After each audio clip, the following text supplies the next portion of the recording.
next exercise is going to be a series of movements with our landmine press. I love the landmine press simply because it's going to, help with those who may have poor posture, shoulder issues.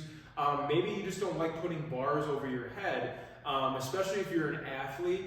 I think it's ideal to work on unilateral movement. So when you're using a landmine, you really get to work on your whole body. You can really load the upper body without really stressing anything at that glenohumeral joint. Okay, so what Dr. Grant's going to do is, our first one is a half kneeling landmine press.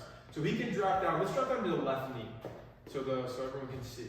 Beautiful. So when you see Dr. Grant, number one, we want to make sure that you're aligned, right? You have your hips, your rib cage, your shoulder, you're in alignment.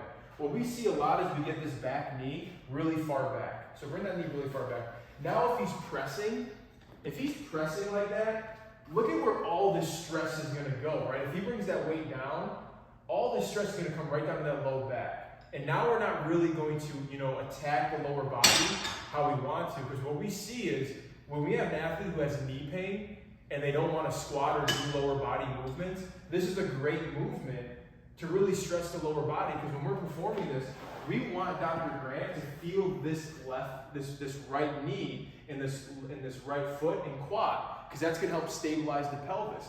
And then he can dig his back toe into the ground to turn on that glute. So now we do get this element of lower body movement.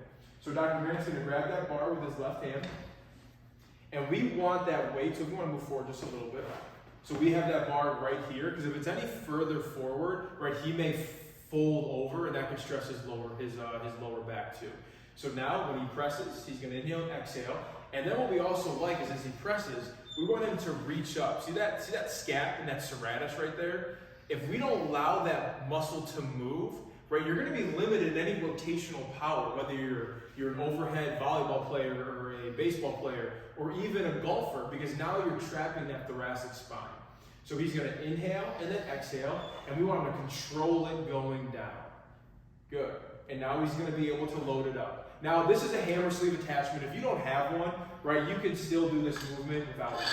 The only thing is, right, sometimes the bar may get slippery and things like that. But we've done it many times without the hammer sleeve. It's no different. So our next movement with Dr. Grant, he's just going to do a standing landmine. So he brings that down, and this is also good for taller athletes.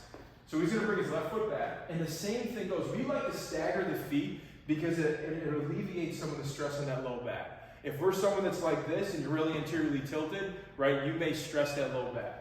So if he brings his left foot back a little bit, he can control his pelvis, keep that glute tight, and now same idea. Inhale, exhale, and reach. Inhale, exhale. Inhale, and exhale. Beautiful. Great job, Dr. Grant.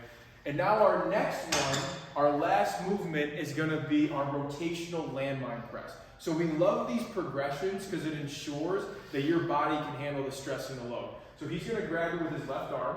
He's going to face the camera, and he's going to hold it in tight to the chest with that left arm. And now this is really going to be great for you rotational athletes, because from here he's going to do a little bit of dip, and then he's going to drive, step with that right foot, and rotate that back foot, keeping that heel high. If you ever played baseball, the cue we said is squash the bug.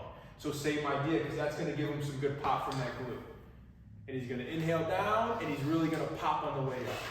And this is going to be based on your level, your comfort. If you're someone that's trying to build some strength speed, right, you can go a little bit heavier. But if you're someone who's closer to the season and you're really working on velocity, you're already a forceful athlete, right, now we can lower the weight so you get that snap and that pop of the hip that's going to translate to what you're doing on the golf course, on the volleyball court, on the basketball court, the baseball court, all that stuff. Dr. Grant, how did you feel doing those movements? Definitely felt challenged on the last one. It's all about having the control, right? Positioning and where your feet are, where your knees are, where your shoulders are, it completely matters. Just you hit it right on the head. If you are a little bit further away, even if you're an inch away, that could add up over time, right? You can cause problems, and we don't want to do that. So form is everything. Having the right coach is everything. And if you have a problem, you know where to find me. But again, if you're someone that has like shoulder pain, right, you may say, well, I have my elbows hurt, my shoulders hurt. Dr. Grant, what are your thoughts on performing this movement, even if you're dealing with like golfer's elbow, tennis elbow, or some type of shoulder impingement? Would this be an appropriate exercise if like you're cleared from the doctor, if you're still doing some proper mobility exercise, soft tissue movement for your shoulder? So the number one rule I have, or most therapists I believe will have, is you never want to exercise with pain, right? So maybe those first two moves we did felt good, but the rotational one gave you a weird, funny feeling. Just step back from it and focus on those two for now. As you work on your soft tissue, as you start to build up that strength, if we're talking about the shoulder and stability, then we introduce an unloaded move, maybe without the plate, maybe just the bar, or maybe with a dowel, right? And then we progressively get a little bit faster. So it's all about what the patient can handle and where they're at physically in their game or sport.